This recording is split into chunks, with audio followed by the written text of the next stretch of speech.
हाँ, कल जो हमने जॉइंट्स पढ़े थे उसमें हमने ये भी देखा था कि जॉइंट्स क्यों नेसेसरी हैं हमारी बॉडी मूवमेंट के लिए, और दूसरा वो हमको क्या एडवांटेजेस देते हैं अदर एनिमल्स के कंपैरिजन में। Sir, your voice is not coming. हाँ, आ रही है, सबको आ रही है, बस तेरे को ही नहीं आ रही है, तो तेरे नेटवर्क में Sir, प्रॉब्लम है बेटा, है ना। sir, हाँ, आप मार्क्स बता रहे हो? नोट्स भी मैं शेयर करूंगा आपको, पहले लेक्चर हम नोट्स पढ़ नहीं, तो ले। Marks, marks, sir marks. Marks नहीं है मेरे पास, मुझे नहीं दिए आपके क्लास टीचर ने अभी तक, आपके क्लास टीचर ने अभी तक मुझे मार्क्स नहीं दिए, मैं आपको नहीं बता पाऊंगा अभी।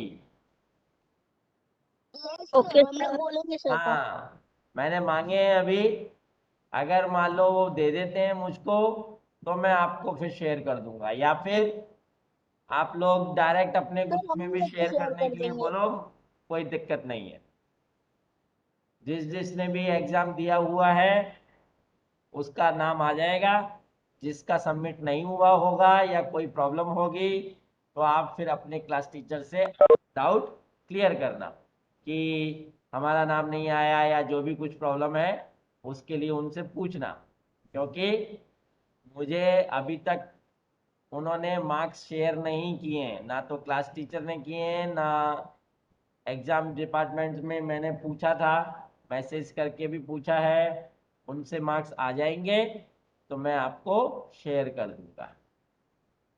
अदरवाइज आप अपनी क्लास में आपके क्लास टीचर से पूछिए कि साइंस के मार्क्स हमें नहीं मिले हैं तो आप शेयर करेंगे क्या। अगर वो आपको शेयर करते हैं तो मार्क्स देख लो, ठीक है। Yes sir. हाँ, यस सर। और रही बात मार्क्स की, तो मार्क्स का इतना ज़्यादा टेंशन मत लो, बहुत ज़्यादा परेशान मत हो मार्क्स के लिए, पढ़ाई करो अच्छे से। सिक्स स्टैंडर्ड में आपके साइंस एंड सोशल साइंस दोनों सेपरेट होकर के पढ़ने को मिल रहा है आपको, और सोशल साइंस का तो सिलेबस और साइंस का सिलेबस भी बहुत है। पहले तो हम ईवीएस के नाम से पढ़ते थे इन चीज़ों को, अब साइंस एंड सोशल साइंस दोनों अलग अलग पढ़ते हैं, तो उनको पढ़ने के लिए हमको टाइम भी बहुत ज़्यादा चाहिए और बहुत टाइम लगता है उसमें, इसलिए मार्क्स का इतना ज़्यादा परेशान मत हो। ऑनलाइन सिस्टम में हमको पहले अच्छे से लर्न करना है जो हमने सीखा है। जैसे कल हमने यस। दो जॉइंट्स पढ़े थे,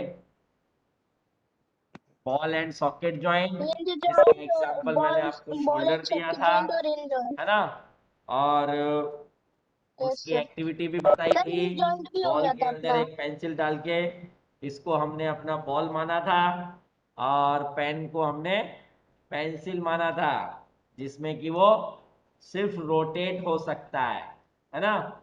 तो ओनली रोटेशन वाला जो जॉइंट है उसको हमने बोला था बॉल एंड सॉकेट जॉइंट। ये बॉल एंड सॉकेट जॉइंट हमारे शोल्डर्स में होता है और हमारे हिप्स में होता है।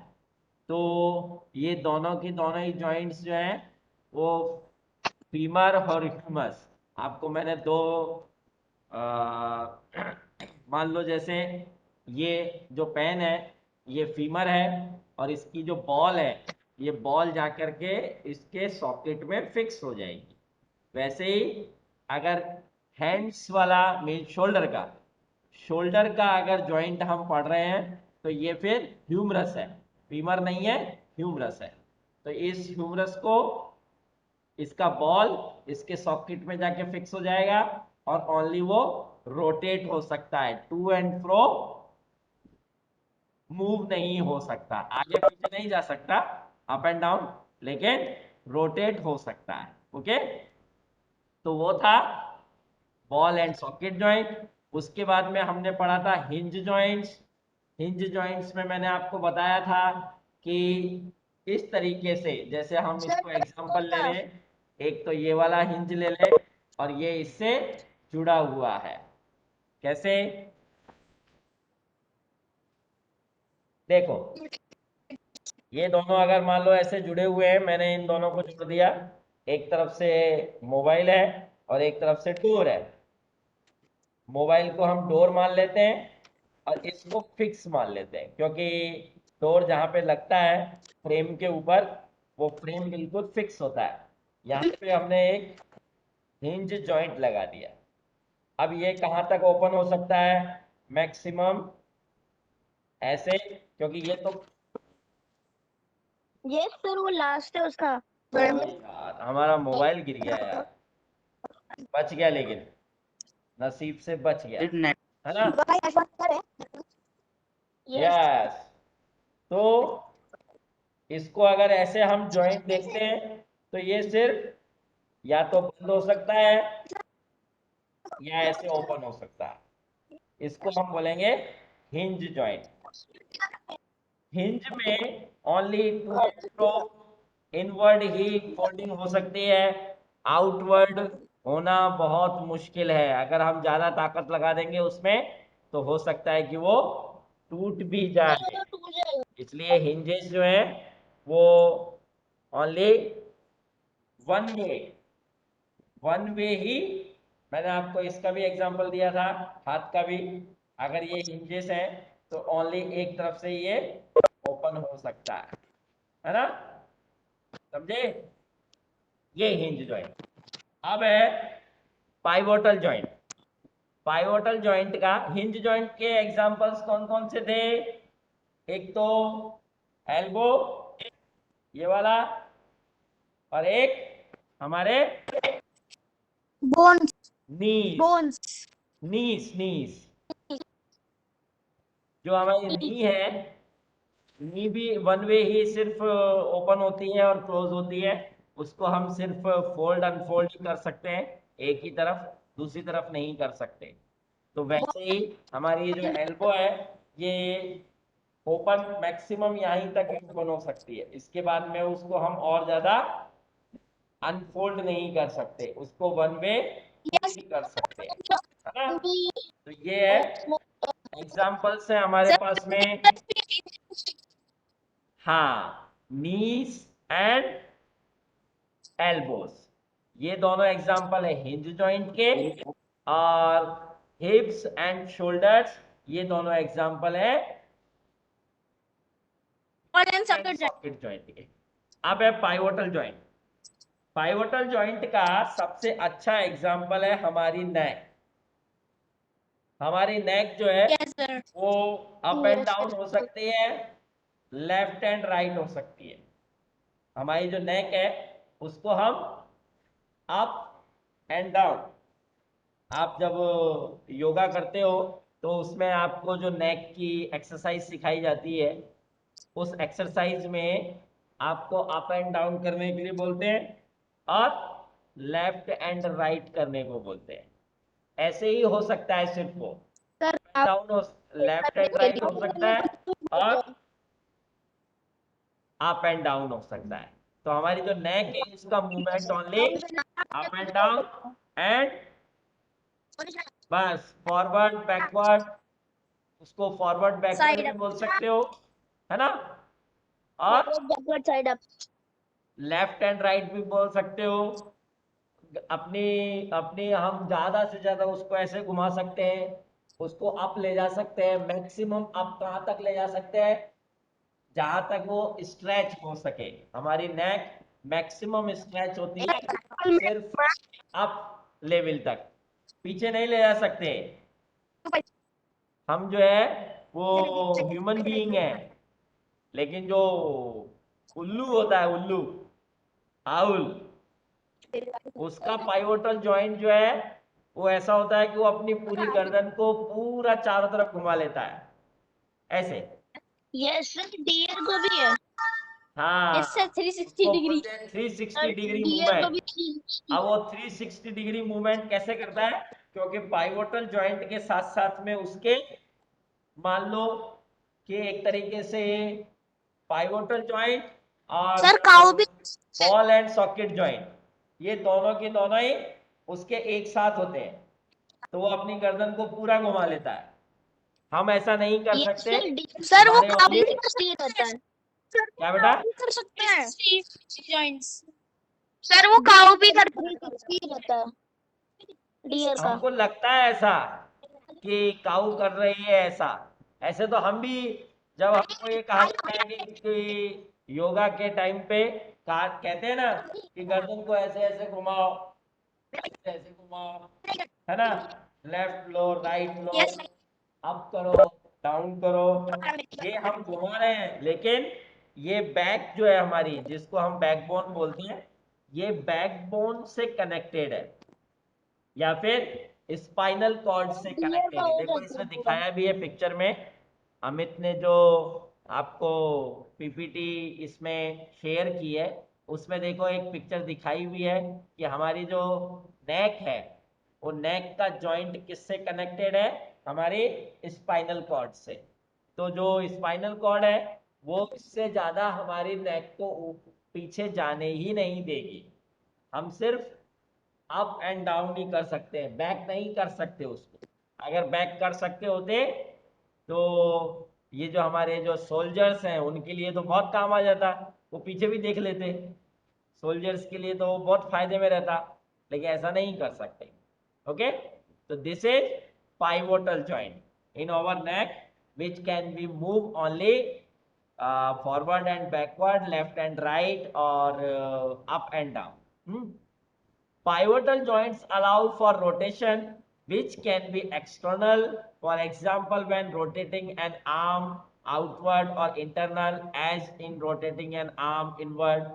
When rotating the forearm, these movements are typically called pronation and supination. These joints enable us to move our head up, down, right and left, and are present in our neck. जैसे हम up and down fold करते हैं हमारे arms को, वैसा ही जो हमारी जो नेक है, नेक को हम only up and down and left and right कर सकते हैं, बैक नहीं कर सकते। जैसे हमारी ये जो एल्बो है, उस जॉइंट का उसने एग्जांपल दिया है कि उसको हम बैक नहीं कर सकते, यहीं तक ले जा सकते हैं, अप एंड डाउन कर सकते हैं, लेफ्ट एंड राइट घुमा सकते हैं। लेकिन ऐसा ही जॉइंट थोड़ा बहुत ज्यादा इम्प्रूव्ड किसमें है? नेक में है। तो उसको हम बोलेंगे पाइवोटल जॉइंट। अब नेक्स्ट वन है फिक्स्ड जॉइंट्स। जो हमारी जो स्कल है, स्कल में बहुत सारी बोन्स हैं जिससे ये पूरा स्कल बना हुआ है ना।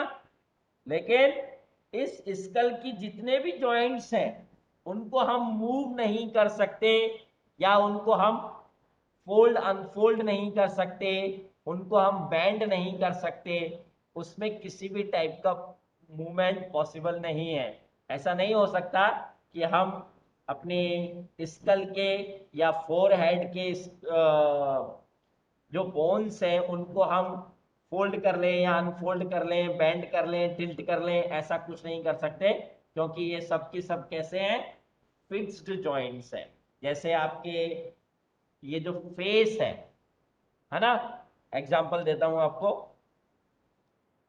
कि हमारा जो माउथ है उसमें एक अपर जॉ है और एक लोअर जॉ है। इसमें से हम ओनली, जब आपने एक्सपीरियंस किया होगा कि ब्रश करते हैं अपन, जब हम ब्रश करते हैं और उसमें ब्रश से हम अपने टीथ को जब बिल्कुल क्लीन करते हैं, तो हम ये चीज एक्सपीरियंस कर सकते हैं कि ब्रश करते टाइम पे आपके जो लोअर लाइन ऑफ टीथ है, ये लोअर लाइन ऑफ टीथ जो है वो मूव होती है ब्रश करते टाइम पे, लेकिन अपर लाइन ऑफ टीथ जो है वो बिल्कुल भी मूव नहीं होती है। ऐसा क्यों?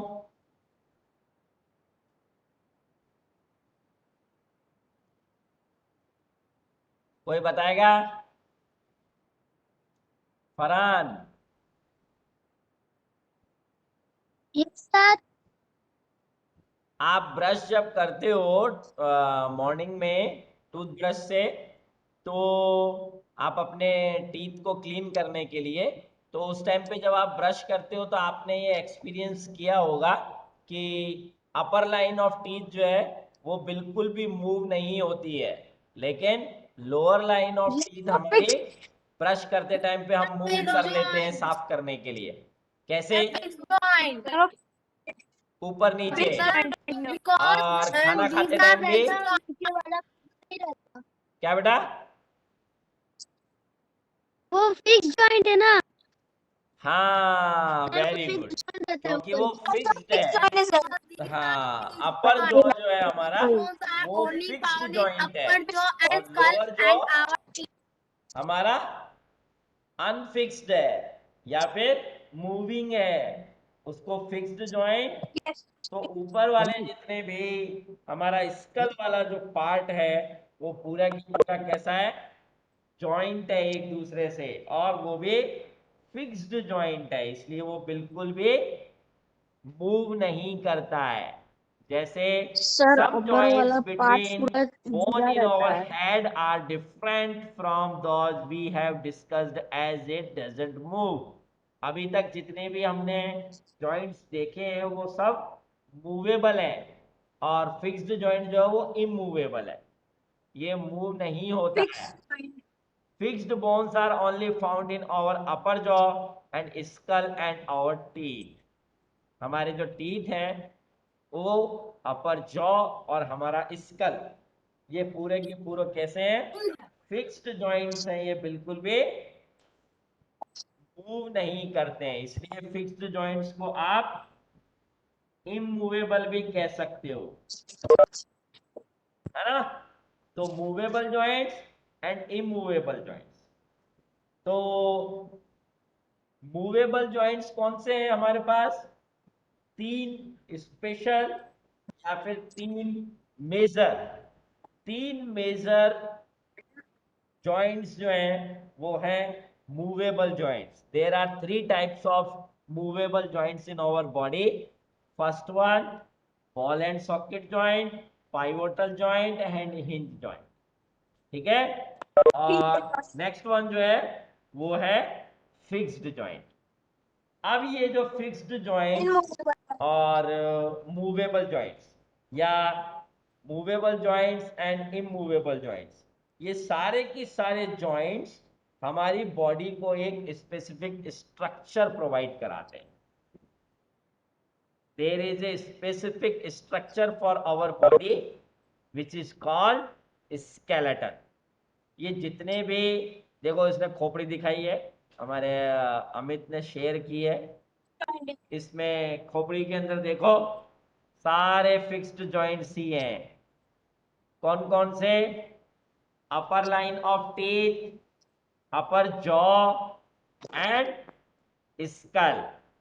पूरा जो स्कल है जिसमें फोरहेड है, हमारी आई कैविटीज हैं, आई कैविटीज के बाद में इसमें जो हमारी नोज की बोन है, और उसके नीचे नोज बोन के नीचे अपर जॉ है। अपर जॉ के में जितने भी टीथ लगे हुए हैं वो भी फिक्स्ड हैं। तो अपर line of teeth, upper jaw, facial bones, face की जितनी भी बोन्स हैं, फोरहेड एंड स्कल, ये सब की सब फिक्स्ड जॉइंट्स हैं, और ये कभी भी मूव नहीं होते। अगर थोड़ा सा भी मूव हो जाए तो वहीं से ही फ्रैक्चर हो जाएगा, या फिर बड़ी मुश्किल हो जाएगी कि बोन्स टूट गई, हम ये बोल सकते हैं कि हमारी बोन्स में क्रैक आ गया। अगर हम इनमें किसी भी तरीके का कोई स्ट्राइक होता है या स्ट्रोक लगता है इसको, तो उस स्ट्रोक की वजह से हो सकता है कि इनमें कोई थोड़ा सा भी मूवमेंट हो जाए, तो फिर ये जो फिक्स्ड जॉइंट्स हैं वो डिस्टर्ब हो जाते हैं। तो वो डिस्टर्ब नहीं होने चाहिए। यस। अब है ये जो जितने भी फिक्स्ड जॉइंट्स हैं बोन्स के, और जो मूविंग जॉइंट्स हैं, मूवेबल एंड इमूवेबल, दोनों टाइप के जॉइंट्स अगर एक साथ पूरा एक स्ट्रक्चर बनाए तो इस our body structure made by skeleton. bones through all joints, जितने भी joints हैं, भले ही वो मूविंग जॉइंट्स हो चाहे इमूविंग जॉइंट्स हो, उन सारे जॉइंट्स को अगर जोड़ करके एक स्पेसिफिक स्ट्रक्चर बनता है बोन्स का, तो हम उसको बोलते हैं स्केलेटन। इसने दिया हुआ भी है, इसकी डेफिनेशन जो है वो हमारी बुक में पेज नंबर 69 पे है। अगर आप के पास में टेक्स्ट बुक है तो टेक्स्ट बुक पे देखो, पेज नंबर 69 पे स्केलेटन का डेफिनेशन दिया हुआ है। All the bones in our body also form a framework to give a shape to our body, this framework is called skeleton. जो स्ट्रक्चर है, देखो हमारे अभी देखो चैट बॉक्स में किसी ने स्केलेटन के लिए लिखा है, the human skeleton is composed of around 305 bones at birth. The number of, Gaurav ने लिखा है, गौरव ने, the number of bones in the skeleton changes with age, it decreases to 206 bones by adulthood after some bones have fused together। देखो उसने कितनी अच्छी knowledge की बात जो है वो हमको लिख के दी है गौरव ने। Thank you Gaurav. In our chat box there is some specific information wrought by Gaurav Kolte। The human skeleton is composed of around 305 bones at birth। जब ह्यूमन बीइंग, जब ह्यूमन पैदा होता है उस टाइम पे उसकी बॉडी में अप्रॉक्स 305 बोन्स होती हैं, है ना। लेकिन जब वो जैसे जैसे बड़ा होता जाता है वैसे वैसे उसके स्केलेटन में चेंजेस आते जाते हैं और बहुत सारी बोन्स जो हैं वो एक दूसरे से मर्ज हो जाती है, मर्ज हो जाती है या फिर एक दूसरे से फ्यूज हो जाती है। फ्यूज मतलब एक दूसरे में समा जाती है। तो उसकी वजह से नंबर जो है हमारी बोन्स का वो धीरे धीरे धीरे धीरे डिक्रीज होने लग जाता है और वो कितना हो जाता है 206 तक आ जाता है। मीन्स 100 बोन्स कम हो जाती हैं नंबर में, बोन्स तो उतनी ही रहती हैं। मतलब बोन्स की जो स्केलेटन की जो शेप है, हमारे स्केलेटन की शेप वैसी रहती है, लेकिन नंबर ऑफ बोन्स वो डिक्रीज हो जाती है, 305 से 206 पे आ जाती है। जैसे मान लो एग्जांपल बता देता हूं आपको कि ये ऐसा होता नहीं है लेकिन बता रहा हूं आपको कि जैसे मान लो हमारे पास में ये जो हैंड है जिसका मैंने आपको एग्जांपल दिया था, लैंप से उसको मैंने कंपेयर करके बताया था आपको।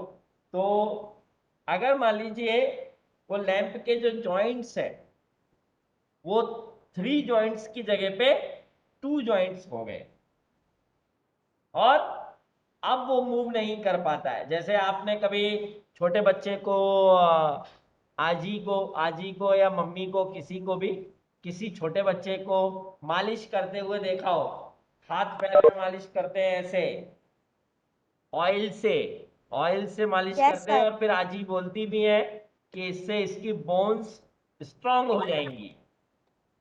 वो बोन्स स्ट्रांग होने का मतलब ही यही है कि उसकी बॉडी में नंबर ऑफ बोन्स धीरे धीरे धीरे धीरे डिक्रीज होती जाएंगी और बोन्स आपस में मर्ज होती जाएंगी, तो उससे ज्यादा स्ट्रेंथ आएगी उसके बोन्स में, या जो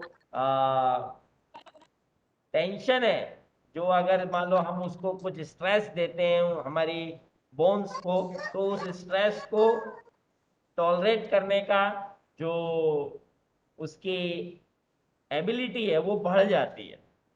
मीन्स उसकी स्ट्रेंथ बढ़ जाती है। उसके लिए ही छोटे बच्चों की अच्छे से मालिश करते हैं। तो उनको ऐसे ऐसे इधर उधर खूब अच्छे से बच्चे के हाथ पैर को, छोटे बच्चे के, उसके हाथ पैर को खूब घुमा घुमा करके और अच्छे से मालिश कर देते हैं। लेकिन बड़े का तो नहीं कर सकते ऐसे। कोई बड़ा है बंदा या बंदी, तो उसके हाथ पैर को ऐसे घुमा घुमा के उसके हाथ पैर टूट जाएंगे अगर उसको ज़्यादा हम टेढ़ा मेढ़ा करके और ज़्यादा ऐसा करेंगे तो बहुत अच्छे गौरव गौरव ने बताया हमको कि 305 बोन्स जो हैं उनमें से बहुत सारी बोन्स आपस में मर्ज हो जाती है हमारे स्केलेटन में, और नंबर ऑफ बोन्स हमारी ओनली 206 रह जाती है। Yes, Sohit is calling that my phone battery is low, then I can leave. Sohit, okay. Otherwise, you have to charge your mobile battery for some time. Otherwise, you will not be able to attend next class. है ना? अगर आप अगली class को join करना है आपको, तो जरूरी है कि आप अपनी बैटरी को चार्ज रखें। यस, आप लोगों ने एक्सरे देखा होगा। एक्सरे कितने लोगों ने देखा है? सर मैंने बहुत बार मैंने भी देखा है, क्योंकि मेरा पैर फ्रैक्चर था इसलिए। एक्सरे देखा है? सर एक बार मेरा हाथ फ्रैक्चर हुआ था। Yes sir. और सर मेरा इस बार पैर फ्रैक्चर था ना, इसलिए मैंने देखा है। अच्छा अच्छा अच्छा अच्छा। सर मेरा खुद फ्रैक्चर नहीं हुआ था, एक्सरे तो मैं करते कैसे टाइम देखूं पे। सर? आप यस यस यस, बताइए ना। मोस्टली अभी के टाइम में, अभी के टाइम में हमारे चेस्ट इन्फेक्शन को देखने के लिए या लंग्स इन्फेक्शन को देखने के लिए एक्सरे करवाते हैं। डॉक्टर बोलता है कि आप एक्सरे जरूर करवा लो, क्योंकि आपको चेस्ट इंजेक्शन है बहुत ज़्यादा। हमको अगर मान लो चेस्ट में बहुत ज़्यादा स्ट्रेस फील हो रहा है और हो सकता है कि हमको इन्फ्लुएंजा हो या न्यूमोनिया हो या और ज़्यादा बढ़ जाए तो कोई वायरल इन्फेक्शन हो, तो वायरस के इन्फेक्शन की वजह से सबसे ज़्यादा प्रॉब्लम किस में आती है? हमारे रेस्पिरेटरी प्रॉब्लम, बोलते ही उसको रेस्पिरेटरी सिंड्रोम है। तो जितने भी वायरस हैं, स्पेशली अभी जो वायरस सबसे ज़्यादा चल रहा है कोरोना वायरस, वो रेस्पिरेटरी एक सिंड्रोम टाइप का ही वायरस है। सार्स बोलते हैं उसको, severe acute respiratory syndrome, SARS, SARS virus. तो जो सार्स वायरस है वो किसको इन्फेक्ट करता है? हमारे लंग्स को इन्फेक्ट करता है, और लंग्स ही मेजर ऑर्गन है हमारे रेस्पिरेटरी सिस्टम का। तो हमारे रेस्पिरेटरी जो ट्रैक्ट है, उस रेस्पिरेटरी ट्रैक्ट में क्या इन्फेक्शन हो सकता है ये बताने के लिए, या चेस्ट कंजेशन क्यों हो रहा है, या सॉर थ्रोट क्यों हो रहा है, थ्रोट इन्फेक्शन क्यों हो रहा है, जिसको हम कफ एंड कोल्ड भी बोलते हैं, ये सारे जितने भी इन्फेक्शंस हैं वो एक बार डायग्नोस तो कर ही लेता है डॉक्टर, लेकिन इसके अलावा वो हमसे बोलते हैं आप एक बार एक्सरे करा लो। तो एक्सरे कराने के लिए हम क्या करते हैं? एक्सरे की जो मशीन है, उस मशीन के सामने ऐसे यहाँ पे एक तो बॉल के ऊपर, एक बॉल के ऊपर एक स्टैंड लगा हुआ रहता है। देखा होगा अगर किसी ने एक्सरे अभी या पहले कराया हो या किसी को कराते हुए देखा हो, जैसे पापा को, मम्मी को, या किसी भी रिलेटिव को, फ्रेंड को, तो उसमें एक ऐसे स्टैंड जैसा लगा रहता है और हमको बोलते हैं कि ऐसे खड़े हो, अपनी चेस्ट को बिल्कुल स्टैंड पे टच करके खड़े हो जाओ, और पीछे से एक्सरे की मशीन से जो एक्स रेस है, एक्स रेस है ना, रॉन्टजन नाम से एक साइंटिस्ट हुए थे, या उनको फिजिसिस्ट भी बोल सकते हैं, उन्होंने एक्स रेस को इन्वेंट किया था। तो इसमें जो रेस है वो रेस हमारी जो रिब्स है या चेस्ट की जो बोन्स है उन चेस्ट की बोन्स को या रिब्स को पेनिट्रेट नहीं कर पाती है। मीन्स जो बोन्स का एरिया है उन बोन्स के एरिया के ऊपर जब वो एक्सरेस फॉल करेंगी तो ये समझ लो कि वो उन बोन्स को क्रॉस नहीं कर पाती है। तो उसकी वजह से एक्सरे से हमको कैसा शेडो वाला जो पिक्चर है वो शेडेड पिक्चर दिखता है। जब वो ब्लैक कलर के शीट में हमको उसका पिक्चर निकाल के देता है एक्सरे का पिक्चर, तो उस पिक्चर में हमको सिर्फ बोन्स की शेड दिखती है। इसीलिए जब भी फ्रैक्चर होता है हमारे बोन्स में या हाथ मीन्स हाथ की बोन्स हो चाहे पैर की बोन्स हो, किसी भी बोन में जब हमको फ्रैक्चर होता है तो हमको एक्सरे करने के लिए बोलते हैं। अब जब हम उस एक्सरे को लेते हैं उसके ऊपर तो स्क्रीन के ऊपर सिर्फ वहीं हमको शेड दिखता है जहां पे बोन्स कंप्लीट है। अगर थोड़ा सा भी फ्रैक्चर है कहीं पे, हेयर लाइन फ्रैक्चर भी है, हेयर लाइन मतलब एक बाल जितना पतला, अगर हेयर लाइन फ्रैक्चर भी है तो वो हमको उस बोन के बीच में एक्सरे की पिक्चर से दिख जाएगा। इसलिए हम बोन्स का एक्सरे करवाते हैं। तो अगर आपने एक्सरे देखे हो तो उसके इमेजेस में हमको हर बोन का जो पिक्चर है वो हमको दिखता है। जैसे इसने एग्जांपल दिया है कि लेग्स की पिक्चर दी है, फिंगर्स की दी है। अगर मान लो हमारे अभी कौन बोला था कि उसके फ्रैक्चर हो गया था, अभी कोई बता रहा था कि उसके बोन में फ्रैक्चर हो गया था, कौन बोल रहा था? सर आर्यंश। आर्यांश। सर मेरे आर्यंश का हाथ फ्रैक्चर हुआ था और तुषार बोल रहा था कि उसका पाँव। अच्छा सर मेरे कंधे का फ्रैक्चर हुआ था। अच्छा, शोल्डर ठीक है। शोल्डर में। तो हमको उसकी जो पिक्चर है वो क्लियर पिक्चर हमको देखने को मिलती है। अब इसने अलग अलग देखो बोन्स दी हुई हैं कि फिंगर बोन्स दी हुई हैं जो कि इजीली बैंड हो जाती हैं। मैंने कल आपको बताया था कि किसी भी चीज़ को होल्ड करने के लिए हमारी फिंगर्स में बहुत अच्छे, बहुत ही एफिशिएंट जॉइंट्स भगवान ने दिए हुए हैं। ये एफिशिएंसी और ये एलिजिबिलिटी भगवान ने किसको दिए? ओनली इंसान को दिए, ह्यूमन बीइंग को दिए। तो ह्यूमन को जो ये जो एबिलिटी दी हुई है या एफिशिएंसी दी हुई है, ऐसी एफिशिएंसी अदर एनिमल्स के पास नहीं है। इसीलिए वो किसी भी चीज को अच्छे से पकड़ नहीं पाते। जितने भी कार्निवोर्स हैं वो जब भी किसी चीज को अपने हंटिंग पे जाते हैं तो उनको कोई भी चीज पकड़ने के लिए पूरा के पूरा हाथ मारना पड़ता है, तो भी वो उतने अच्छे से होल्ड नहीं कर पाते। इसलिए वो क्या करते हैं, हाथ से नहीं पकड़ के उस चीज को मुंह से पकड़ते हैं।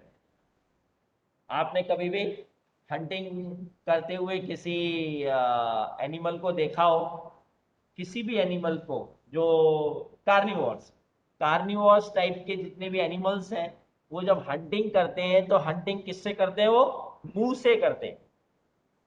क्योंकि जो होल्डिंग कैपेसिटी और एफिशिएंसी एबिलिटी उनके मुंह के जो जॉस हैं, अपर जॉ एंड लोअर जॉ, उन जॉ में जितनी एबिलिटी है किसी चीज को होल्ड करने की, उतनी एबिलिटी उनके हाथों में नहीं है। इसलिए वो जब भी किसी चीज को होल्ड करना चाहते हैं या कैच करना चाहते हैं तो किससे करते हैं? मुंह से करते हैं। और हम किससे करते हैं? हाथ से करते हैं, मुंह से नहीं करते। किसी भी चीज को पकड़ना होता है तो हम मुंह से थोड़ा पकड़ते हैं, हम किससे पकड़ते हैं? हाथ से पकड़ते हैं। क्योंकि जो हमारे हाथ है वो ज्यादा एफिशिएंट है उनके जॉइंट्स ज्यादा एबल हैं किसी भी चीज को होल्ड करने के लिए या पकड़ने के लिए। तो जो फिंगर्स की बोन्स है उनमें बहुत सारे जॉइंट्स होते हैं जिससे कि हम उस किसी भी चीज को होल्ड कर सकते हैं, पकड़ सकते हैं। फिर है रिब्स। हमारे जितने भी इंटरनल ऑर्गन्स हैं, इंटरनल ऑर्गन्स जो कि हमारी लाइफ के लिए, हमारी जो लिविंग के लिए, या फिर ये समझ लो लाइफ प्रोसेसेस के लिए, जैसे रेस्पिरेशन है, डाइजेशन है, सर्कुलेशन है, circulation and transportation of blood है, और ये सब क्या है, इतने डेलिकेटेड और इतने सॉफ्ट और वल्नरेबल भी बोल सकते हैं इनको, कि इनको अगर हर्ट हो जाए थोड़ा सा भी तो ये बहुत बड़ा डैमेज हो जाएगा इनको। तो वो सब की सब जो है वो हमारी बॉडी में इंटरनल कैविटी में रहते हैं, जैसे हमारे लंग्स हैं, हमारा हार्ट है, हमारी किडनी है, हमारे लिवर है। तो लिवर जो है वो डाइजेशन के लिए सबसे मेजर ऑर्गन है, रेस्पिरेशन के लिए लंग्स हमारे लिए मेजर ऑफ ऑर्गन्स हैं, सर्कुलेशन एंड ट्रांसपोर्टेशन के लिए हमारे जो, और रेस्पिरेशन भी है उसमें ऐड है, तो पल्मोनरी जिसको बोलते हैं। तो जो हार्ट है वो हार्ट बहुत इंपॉर्टेंट ऑर्गन है। तो ये सब के सब एक स्पेसिफिक कैविटी के अंदर रहते हैं, और उस कैविटी को पूरी तरह से सेफ रखने के लिए एक ये समझ लो कि एक बहुत ही स्ट्रेंथ वाला स्ट्रॉन्ग कवर बोन्स का बना हुआ रहता है, जो हमारे बैकबोन से डायरेक्ट कनेक्टेड है। बैकबोन से वो स्टार्ट होता है और पूरा एक केज जैसा, जिसको हम बोल सकते हैं पिंजरा, है ना। वो जो पिंजरा है वो पूरा की पूरा पिंजरा हमारी बैकबोन से स्टार्ट होकर के और एक केज की तरह बना हुआ रहता है, जिसको हम बोलते हैं रिब केज। क्या बोलते हैं? Rib cage. ये जो रिब्स है, ये रिब्स सबसे ज्यादा स्ट्रेंथ वाली स्ट्रॉन्ग बोन्स हैं उनसे मिलके बना होता है, ताकि हमारे जो इंटरनल ऑर्गन्स हैं उनको किसी भी हालत में किसी टाइप का डैमेज ना हो जाए, या उनको किसी भी टाइप का हर्ट ना हो जाए। जैसे जोर से कोई मारे हमारे, अगर जोर से मारे तो इंटरनल ऑर्गन तक उसका जो इम्पैक्ट है वो पहुंच सकता है। उसके लिए क्या कर रखा है भगवान ने, हमारी बॉडी को, हमारे नेचर ने हमको बॉडी के लिए, बॉडी की सेफ्टी के लिए या इंटरनल ऑर्गन्स की सेफ्टी के लिए एक बैकबोन से कनेक्टेड केज बना के दे रखा है। उस केज के अंदर हार्ट, लंग्स और लिवर, ये सब की सब सर रिबकेज। फिक्स्ड रहते हैं। क्या बेटा? Sir ribcage. Sir ribcage.